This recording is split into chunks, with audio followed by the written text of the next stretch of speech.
Hello, ladies, and welcome to Five Keys to Thrive, Women Thrive TV. My name is Raimonda Jan, and I will be your host for today's episode.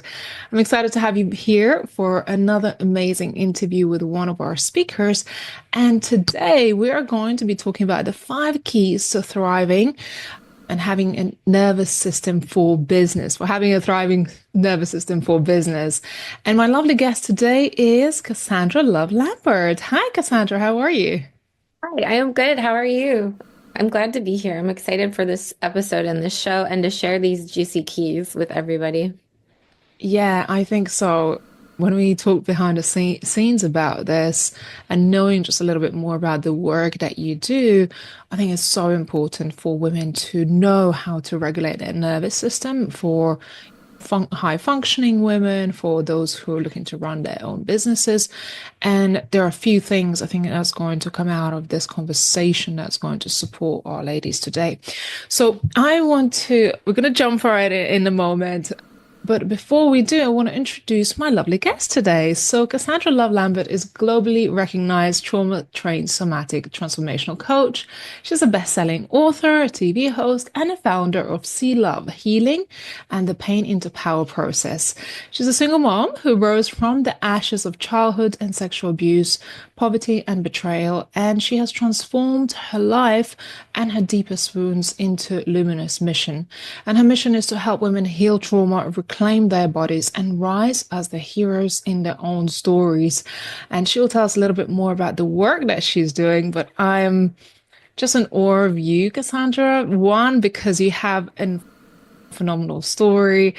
Two, the work that you have been able to do on yourself and in your own life, and the work you're doing to transform other people's lives. Yeah. Yeah, when you read my bio, I'm like, oh, that person sounds amazing. And then I'm like, oh, that's me. Like this moment of like, wow, I've had a long journey. And back when I was in the thick of it, I would have never foresaw this being where I would be or the things I would be able to accomplish. So, yeah, it's been a journey for sure. I can relate to so many people who have gone through really hard things. And I think that's the power of the work is that I didn't just learn through textbook or just training. It's been a lived experience, so an embodied experience. And that's what I bring forth to the people that I work with. And they really love that because they feel held and seen and not judged for where they're at. Yeah. And I know this year has been quite transformational for you personally as well. You've done some things you've never done before and some really big things. So tell us a little bit about kind of the big and the scary leaps that you've taken this year in your own life. Yeah, so I published my memoir. And it was just a very raw, vulnerable book that really paints a clear picture of everything I've gone through. And that was a really big step in being heard, being seen. I used to stay small because I was scared of the bad people out there. I was also scared of backlash from family, but this year I actually put it out there.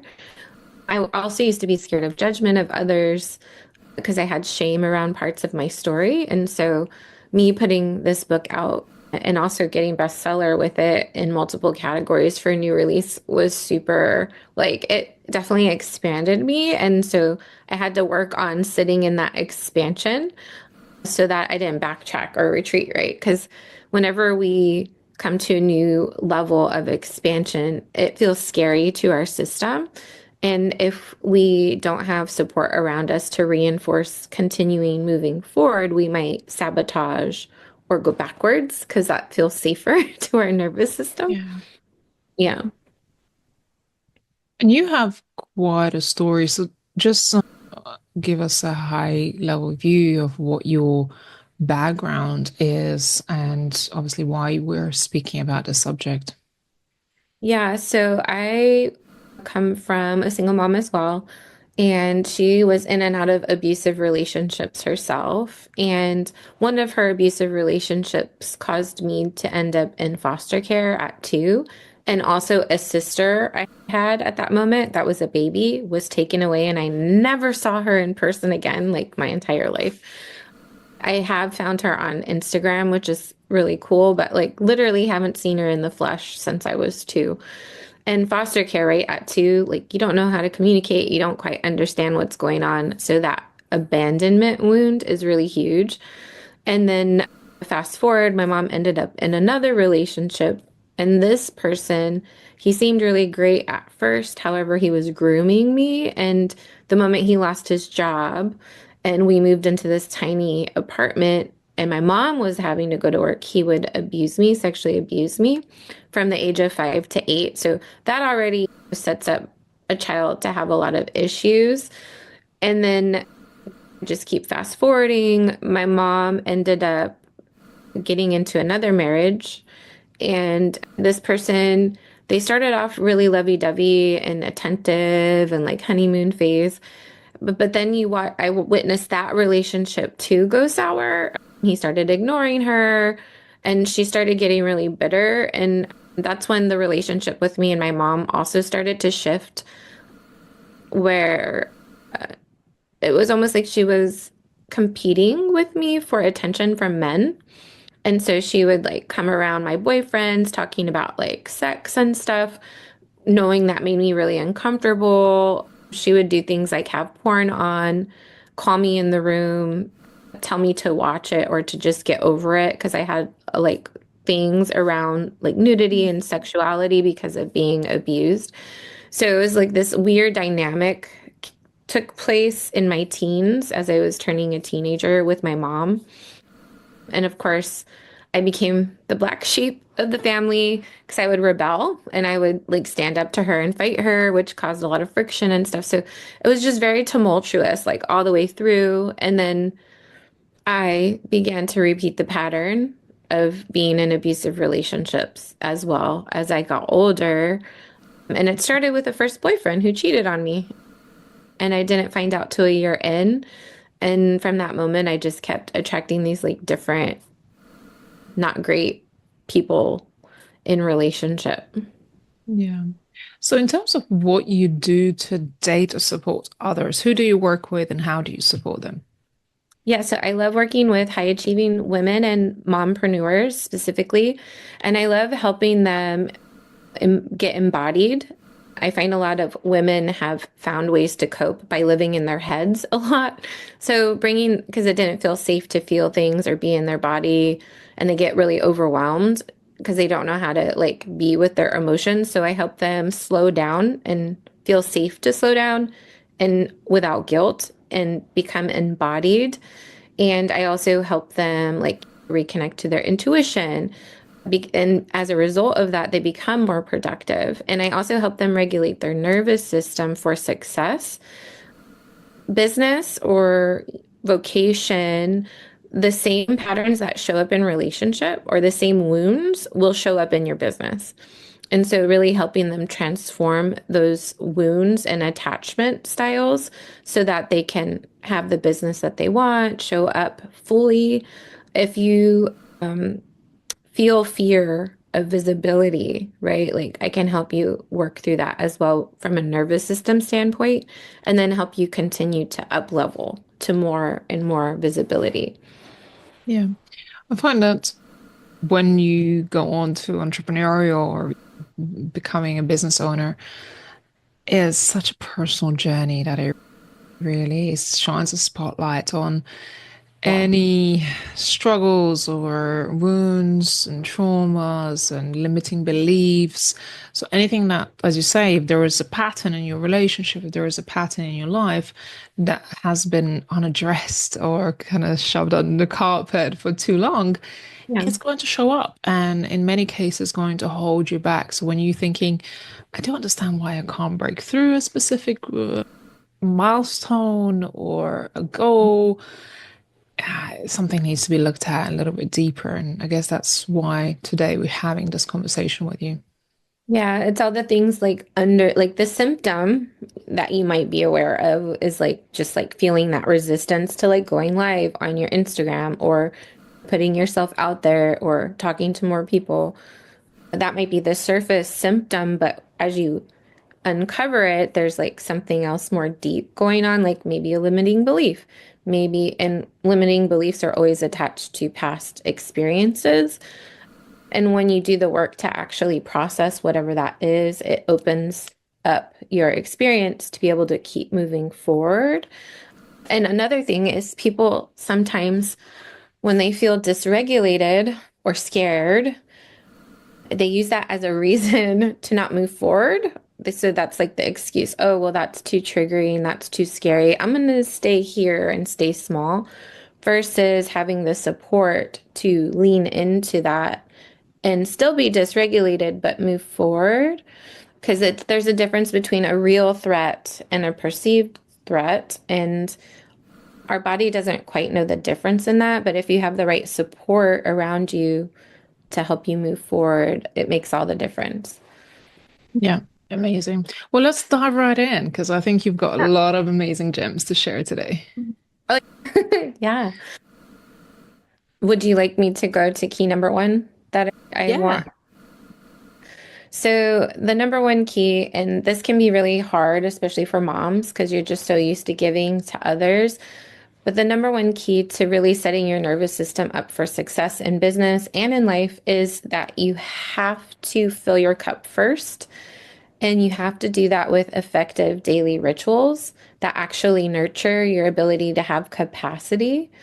And I have a story about this. So before I did this work, right? Um, if a client no-showed or I was on a sales call and a client like wouldn't proceed or join my program, I would take it really personally and it would make me think, oh, I'm not good enough. Oh, I'm a failure. Like all this stuff would come up and then it would prevent me from showing up to the next one, right?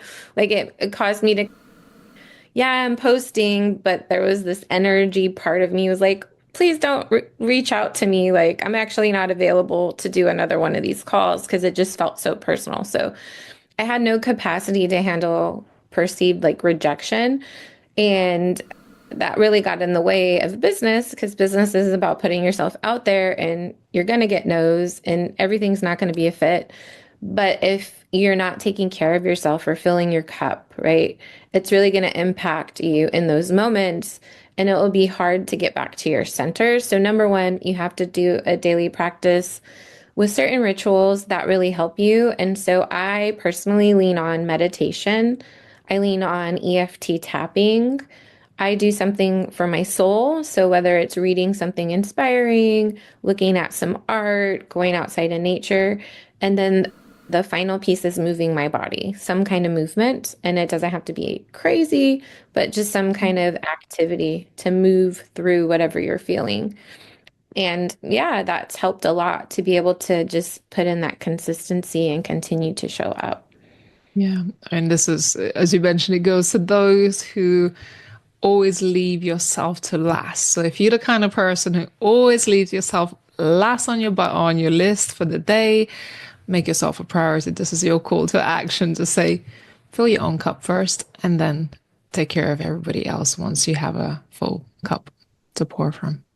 Yeah, because if you show up with fumes and that's what you have to offer people, they can feel that. It doesn't have the same energy as if you're coming to them with a full cup and overflow. They can just sense that, right? And it will actually repel people away from you versus attracting Yeah. them towards you. Yeah. It's a lot part of it is also energetics when you're trying to sell, or you're trying to promote, trying to show up somewhere. Yeah.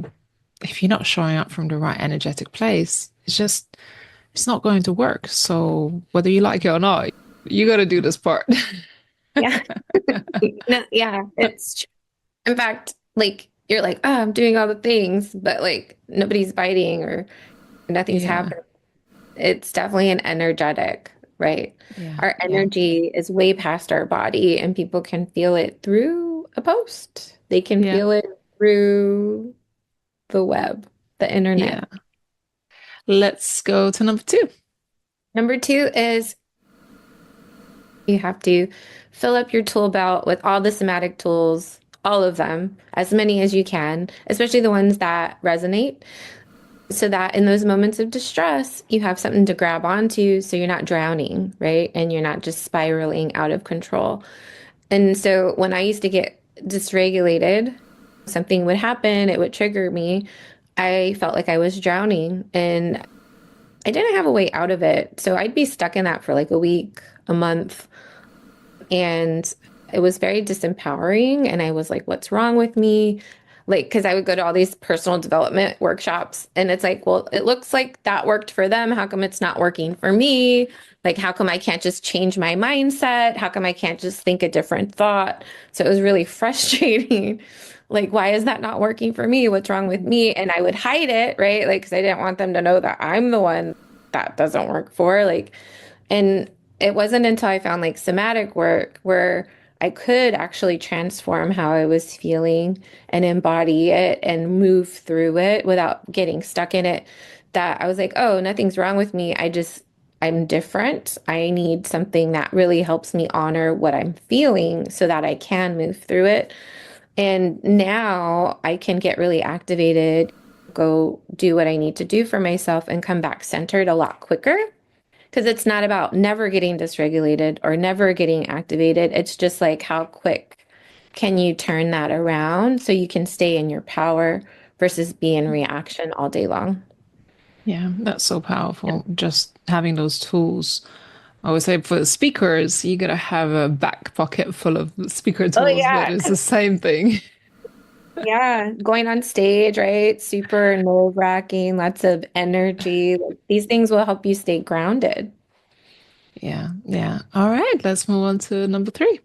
Yes, so number three is you have to surround yourself with a supportive community. And Mm. that's super important. So you're not isolating, you're not alone. And it's so you have that accountability, like they can hold you accountable. They can also encourage you forward. So you're going to hit this point when you're expanding where there's a ton of fear, right? You're like, oh, that's so scary. I don't feel safe doing that. And like staying the same feels like, oh, well, this is cozy. I get this. Oh, I'll do that some a day, right? Like, but like having that community around you can help you co-regulate as you're doing the uncomfortable things so they eventually feel Mm. comfortable, right? So some people, for some reason, will use activation or dysregulation as a sign like, oh, I need to stay here. Like that's not safe for me. So they'll use it as an excuse to not expand versus, oh, wow, I'm feeling dysregulated, is this a real threat or a perceived threat, right? Like, oh, well, obviously, I want to speak on stages. This is a perceived threat. So I need to actually lean into this dysregulation with support around me. And then as you do it too, you want to have like encouragement. So it positively reinforces this new way of being until it becomes second nature, right? And then you'll have a new level, right? Like to Yeah. expand to, because business is all about expanding to a new level, right? Yeah. I think when you always stretch your comfort zone, and as we're speaking on community, when you observe the way other people showing up, how far everybody else is going, what they're doing, you kind of feel inspired and it becomes your new normal. So if you've always feared to do something or be a bit bolder in the way you show up, when you see other people show up in a bold way, like kind of gives you Yeah. permission to do that. And it's nice to surround yourself with people who push you a little bit higher. Mhm. Yeah, because they see your greatness. And so we need that. We need that little loving nudge and the accountability and then the encouragement to Mm. reinforce it as we continue to do that. Yeah, It's like a absolutely. I muscle. love that. It's like muscles, right? It's just like if I want a bicep, I have to keep working it out until Yeah. it comes through. Same thing with like speaking or visibility or your business, sales calls, right? They're all muscles. Yeah. Amazing. Number four. Well, number four goes into it kind of piggybacks, so it's repetition. It's all about doing those daily things, making sure you have your tools, making sure you're in a community, and celebrating your wins is another one, but it's through repetition of the things that actually bring you the ability to move forward. You can't just work up the energy to go speak on that stage and then think that's it. right? Because right after you do that moment, you're gonna get back and be like, "Ooh, that was I did it. Okay, I can go back to over here, right? I can go back to what feels safe because this doesn't feel safe yet, right?" So you have to continually repeat the work, right? Repeat, repeat, repeat. And that creates momentum to keep moving forward. Like even today, you were talking to me, like people will retract and like if you don't keep speaking, like on stages or on podcasts or just putting yourself out there, it's easy to just like go into a cocoon and hide. Yeah. Yeah. I see it so often. And it's like if you've done it once, you overcome that fear, don't wait too long. Because when you wait too long, again, it And it's becomes just as like, scary. Yeah, so it becomes just as scary as it was the first time because you waited too long. Yeah. yeah, yeah. So repeat whatever you've learned or whatever you've been courageous to do, just keep going. Love that. And you kind of hinted on the last piece, I which is didn't on the left. celebrate your wins. Celebrate your wins. Yes. So every little thing matters. Predominantly humans are more negative focused. Like it's easy for us to see all the things not working or all the things we don't like. So it actually takes conscious effort to celebrate every little thing. I find that women too tend to like nitpick or pick themselves apart a lot, which will get in the way of moving forward. So the more that you celebrate your wins, even the tiniest thing, like, oh, I did this one little thing that I was uncomfortable with, it creates momentum. It's again that momentum and energy thing. And so the more you do it, the celebrating, the more you have to celebrate. So it's like becomes this like vortex. Yeah, I agree. It's like so many of us would just keep, and especially if you've been through trauma, and it's like you constantly on the go to check off the next thing and the next thing. It's almost like Wait, yeah. you Mhm. hit a validation in a way, but it's never enough because, oh, I need to do this and I need to do that. I need to do more, maybe certifications or programs, but you don't slow down to actually take it all in and just celebrate that and celebrate where you are because there's always the next level, but it doesn't mean it's going to be any better. You just have to be in this place where you are right now and just enjoy the moment. Yeah, and that also points to ability to feel good. So some women, not all, but they have a threshold on what they allow themselves to feel good about in their bodies, like almost like they're not allowed to feel good. And celebration is feeling good. And it also ties to worth. I think one of the core beliefs underneath not celebrating is that belief of not good enough or I'm not worthy. And so to counter that, you have to keep reinforcing celebration and it will support you in showing up as enough, right? It's like you have to constantly create the evidence that you are enough, create the evidence that you are worthy.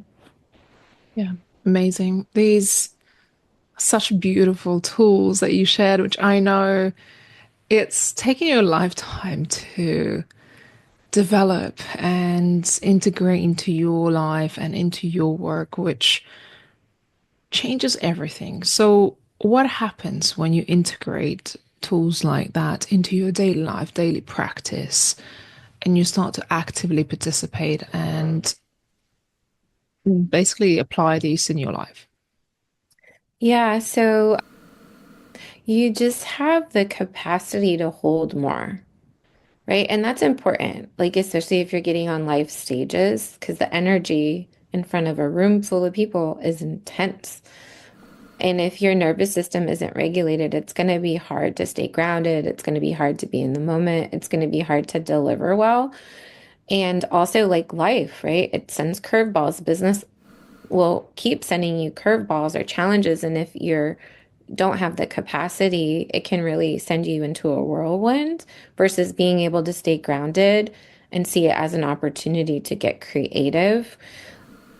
But yeah, it also allows you to hold even extreme polar opposites of an experience. Like, wow, this is going really amazing over here. And oh my God, I cannot believe this is happening. And be able to hold both. and not lose your center, which is super powerful. Like I had the experience of having a book launch, right? Going on. And then I had the experience of something really awful happening in my personal relationship with my partner. And it literally felt like I was being pulled in half as a human being. Like I had never felt so much like excitement and joy and like inspiration and so much pain and heartbreak at the same time. And it truly was a moment where I was like, whoa, the growth I have because I was able to fully show up to all the calls, all the interviews, all the whatevers, like fully like there, right? And then I was also in between all of that, crying my eyes out, breaking down, just like, and I was just like, oh my God, I can contain all of this. And so I really got to experience my growth, and it's a testament to this work, That 100%. is, that's just, Yeah. I don't know. One, you're amazing. I've got to meet you in person and support your book launch, and you're honestly such a positive and magical human being that it's so hard to see you in pain and struggle. Just knowing the kind of heart you have for other people and things you've gone through. So generally my heart was torn to know that you're experiencing that. But hearing, how your own work has paid off for you Hmm. to hold that and to support that. I watched you go through that pretty much. And whilst it was incredibly hard, as you say, you continued to consistently show up, consistently being positive, consistently wear a smile on your face, and still attend to everything that was going on at that time from a positive perspective. That's a huge testament, honestly, to what you Yeah. can hold in your life and for others. Yeah. Yeah. And that's really what it's about, right? Because the truth is, they have these like toxic positivity things of like, oh, if you're like super manifesting high vibration, like nothing bad's ever going to happen to you. And if it happens, like that means something about, I'm like, no. The truth is about life is it part of the experience is the curveballs. Yeah, And yeah, it's yeah, like, how are you being with the curveballs? And how like because each curveball is an opportunity to get solution oriented to usually the curveballs too are a moment of up leveling or a moment of breakthrough, right? So the more that you do this work, the more that you can handle those and like hit some home runs even though that curveball is coming at you versus like fall into a hole and take forever to get out. yeah. Let us know about your book. I was actually looking around my room for your book. Oh, I It's have been one. sat on my desk for ages and I can't find it. Hold on. I know. I got it. I got it. Yeah. Tell us the title of the book. Yes, Into the Light, Becoming My Own Hero, Cassandra Love Lambert. And I actually did the art on my face in this photo. It Love took it. 3 hours. It was so fun because I was an artist for 10 years doing my art at events and special occasions. And this is the book. I've gotten really amazing messages from men and women like thank you for writing that. It speaks Yeah. so much to what I went through in childhood. Wow, you're so brave for writing that.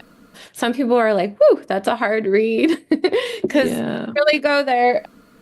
But yeah, it's been it was like a great release to have this book put out there because all the things I Mm. was holding on to, all the things Yeah. that I was keeping hidden, it was just like, okay, just release. Mm. Yeah. It's a beautiful book. It took me 3 days to read it. It's a big book, and I can't remember what book I've read in one sitting like that before. I couldn't put it down. I was like, I can't wait for my daughter to fall asleep so I can go back to my book. Yeah. It was gorgeous. So congratulations on an amazing book. I had it on my desk for weeks, for months, and I can't find it right at this moment. Yeah. Yeah. Oh, and I'm so grateful for you for helping me through that last part of the stretch of the book and taking me under your wing. And the book launch was so awesome too. Being able to speak in front of all those women on stage was awesome. It was my pleasure. When I heard about this project, I was like, we have to. And there was the book launch coming out right around the corner. I was like, you got to be there because it was an event that was already organized. Like, no, we got to make the deadline and make it happen. So it was amazing. Thank you Yeah, for I trusting really, us. yeah, I trusted you so much, but I also like that my sister got to witness that too. She got to be there in the crowd, which was really special. Yeah, yeah, amazing. How do people get connected with you? Yes, so you can follow me on Instagram at C_love_Lambert, Lambert. Yes, a lot of underscores. And also, there's a freebie I want to extend to you, which is a masterclass. It's the 3 keys to regain your power, which will get you started on the things I was talking about today. And that you can find in the link in my bio on my Instagram. Amazing. Cassandra, you're amazing. I hope people get a copy of your book and, of course, just delve into your world. I know you have a community online.